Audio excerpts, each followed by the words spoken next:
Thanks again for the introduction, Scott. Hi, everyone. So I'm sure most of you have looked at our school's shiny new website, and if you have, the first thing that you saw was this statement. The Stanford Doerr School of Sustainability draws on deep understanding of Earth, climate, and society to create solutions at a global scale. And in that statement, I'd like to highlight two components. The first one is the inclusion of deep understanding, which hints at the importance of fundamental endeavors if one wants to find applied solutions to pressing challenges. And second, at a global scale, right, which really highlights the importance of considering the large scale, our planet as a whole, and as a system of interconnected subsystems. Now, the next sentence on the front page reads, "Together, we strive to create a future where humans and nature thrive in concert and in perpetuity." And here again, in concert emphasizes the need to appreciate the complex feedbacks that exist among the multiple components within our planetary system. And in perpetuity, strongly underlines the need to consider not just short-term solutions, but we need to understand our planetary system over long timescales. So here's my attempt at rephrasing and summarizing those two statements together. Sustaining Earth's habitability and life will require a fundamental understanding of how our planet's geosphere, hydrosphere, atmosphere, and biosphere interact at the global scale and over eons. That's great. But how do we do that? How do we get to having such an understanding when, as humans, we might make it to live for about 100 years if we're lucky? Or not lucky, I don't know. Well, one way to do this is to use Earth as a full-scale experiment and to look at our planet's past to better understand both how life has responded to environmental change and how the environment in turn has changed in response to life throughout Earth's history. And then another way to do this is to use other planets as full-scale experiments. And because they span a wide range in sizes, tectonic regimes, solid and atmospheric compositions, distance to the sun, etc., the diversity of planetary bodies, even just within our own solar system, really offers a unique opportunity to probe untested parameter spaces and better understand how these boundary conditions actually affect planetary systems. So to illustrate this diversity here, I'm showing 3-kilometer tall mountains of water ice with flowing nitrogen glaciers and a thin, hazy atmosphere on Pluto that was imaged by the New Horizons spacecraft several billions of kilometers away from us. Now, planets as full-scale experiments will be the theme that I'll dig into today. And before I illustrate this with an example drawing from my group's research, I'll give you a couple of other important examples. Starting with Venus. So Venus is known as Earth's twin. It's a bit closer into the sun, and it roughly has the same size as Earth. Now, Venus is thought to have been very much like Earth in the early solar system, perhaps even with a surface ocean. Yet, Venus became the victim of a runaway greenhouse effect, which would have boiled its ocean because of its carbon dioxide-rich atmosphere and made it the scorching desert it is today, with average surface temperatures of about 475 degrees Celsius. And now if instead we look one planet past Earth away from the sun, we find Mars. And like Venus, Mars is known to have been a lot more like Earth in the past, with significant volumes of liquid water at its surface, perhaps again an ocean worth of it. And in fact, as all of you know, it was so Earth-like that NASA has spent billions of dollars to find out if life ever arose there.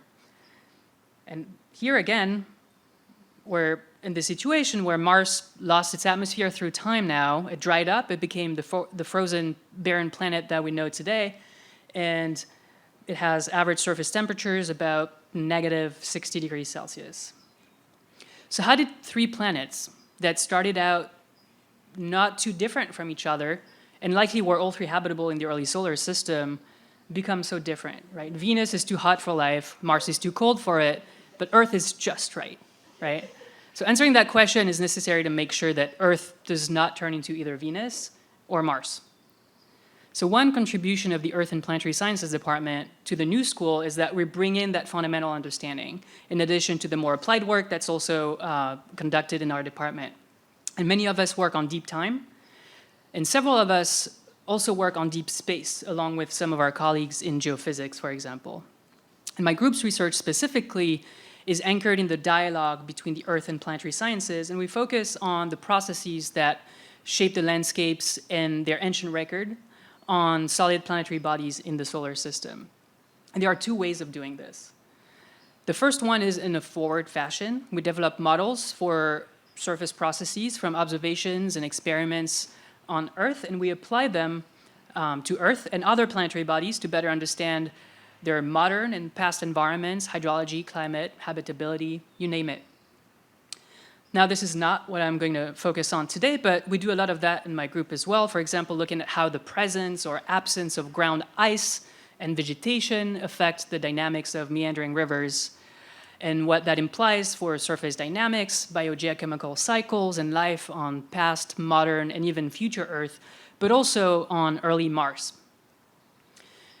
Now, and this is the cool part, one can do the opposite. Sometimes when you explore another planet, as one does, you make observations that challenge your understanding of a given geological process.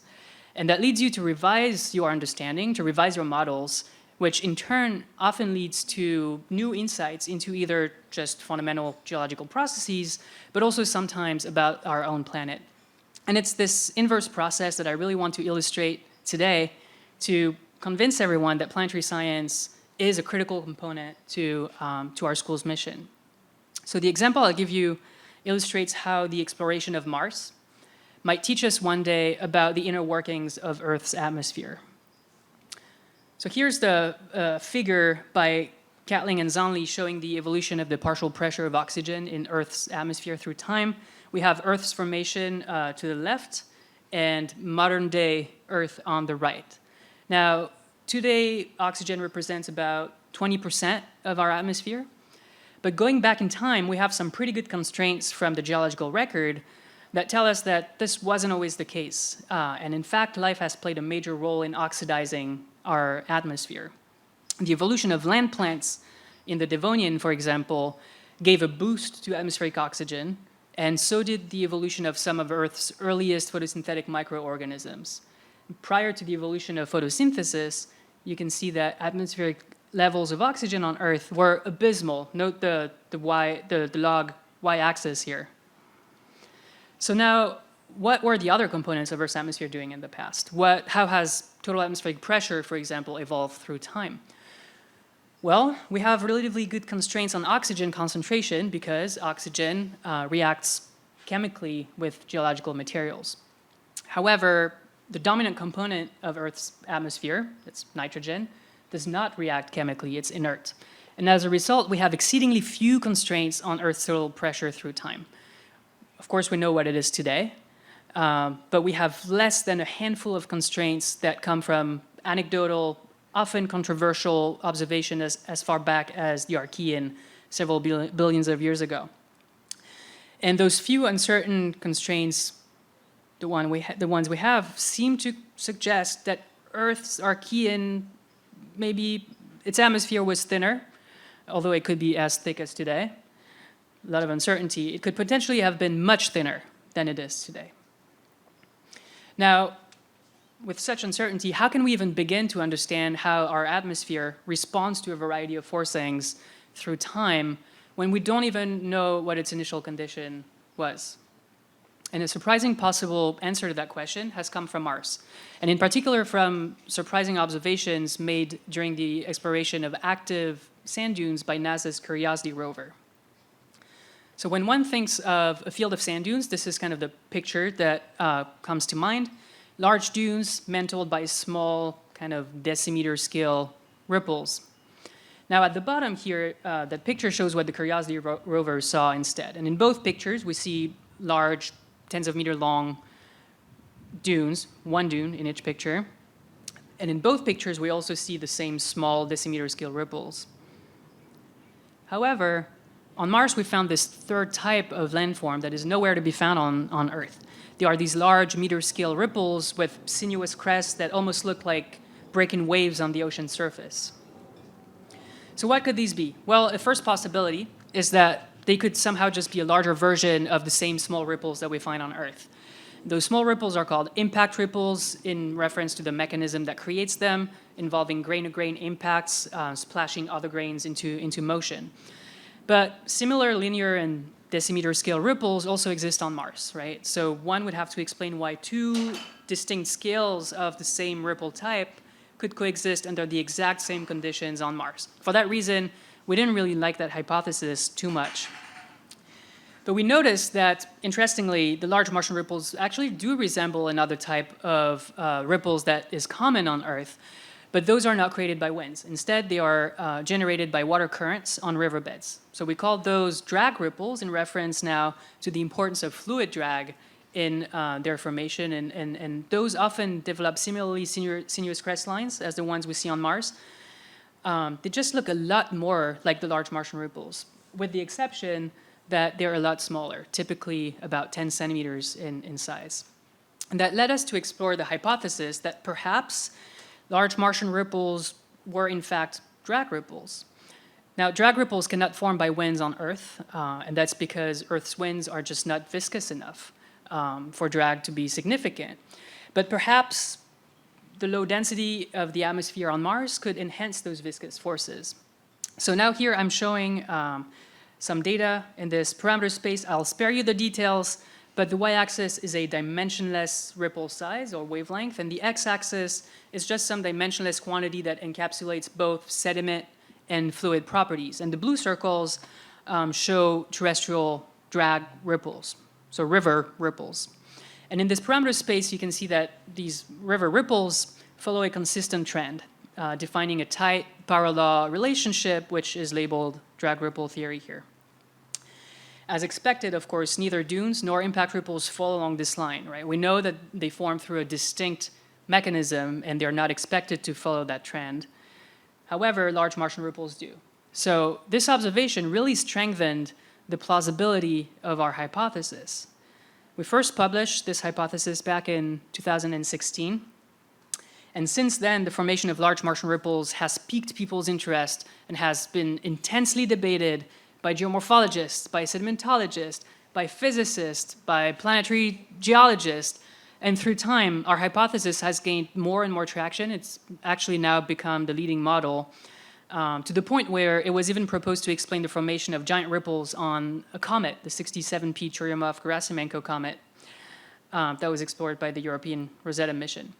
So to date, we've grown confident that under thin atmosphere, sandy deserts would not only host dunes and impact ripples, but also these intermediate scale ripples.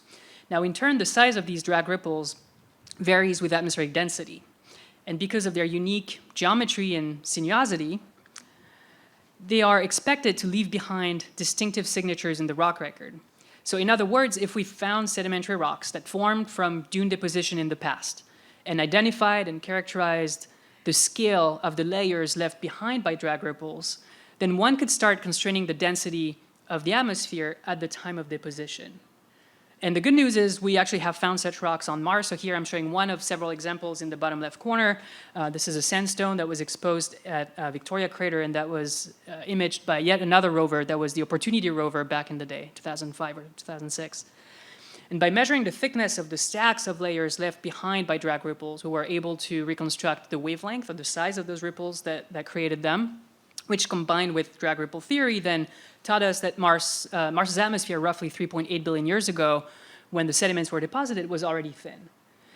So this brought a very important constraint to our understanding of Mars's atmospheric evolution, revealing that not only Mars must have lost its thicker atmosphere relatively quickly in its history, but also actually that transition likely occurred in the form of oscillations between periods of atmospheric collapse and intervals when the atmosphere re-expanded and was thicker again, allowing for liquid water flows at the surface transiently. Okay, so this is already really neat, but could we take this further and learn something about the Earth, right? Could we use this new knowledge to finally determine how thick Earth's atmosphere in the Archean, how thick it was? So I mentioned earlier that we knew essentially nothing about the density of the Archean atmosphere. We have a handful of uncertain constraints that cluster roughly around 2 ages. But from Mars, we've now learned that ancient sedimentary rocks deposited in sandy deserts could teach us a lot about atmospheric density. And as it turns out, there are several locations on Earth with known wind-blown deposits of Archean age. And my hope is to be able to visit some of them to look for the signature of putative drag ripples that could have formed in the Archean if, like Mars today, its atmosphere was indeed thinner. One of my colleagues in EPS, Don Lowe, has spent much of his career exploring sedimentary deposits of the Moody's group in South Africa, which are some of the best contenders for the type of study that I'm hoping to conduct. Now, despite these connections, it's been challenging to try to find funding for this exploratory fieldwork, not to mention COVID. But I'm not losing hope. It will happen. And importantly, whether drag ripples did form in the Archean or not, this work will allow us to place critical bounds on Earth's early atmospheric pressure.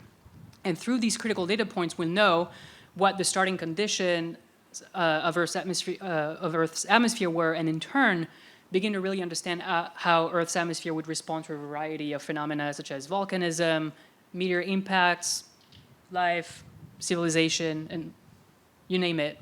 Now, I specifically chose to illustrate why the fundamental planetary sciences are critical to our school's mission, but I want to mention that there also are very applied aspects to planetary sciences that closely align with sustaining life on Earth, such as planetary defense, that's making sure we don't go extinct like non-avian dinosaurs did due to a big meteor impact, the exploitation of space resources to sustain our civilization, as well as planetary protection, that's making sure we don't all turn into zombies after we bring extraterrestrial microbes back to Earth. So to conclude, I just want to come back to our school's mission to create a future where humans and nature thrive in concert and in perpetuity. I hope that I've convinced you that looking forward to such a bright future will require fundamental scholarship in the geosciences, and that this fundamental scholarship ought to not only rely on looking back towards Earth's past, but also looking upward into space. And last but not least, I want to emphasize what, in my opinion, is the real key word here in our school's mission, and that is together. Planetary stewardship is something that none of us can achieve on our own, and I'm very excited to be a part of such an ambitious new school with colleagues that span such a wide range and expertise, trying to solve both some of humanity's most fundamental mysteries and some of humanity's most pressing challenges. And that's it. Thank you.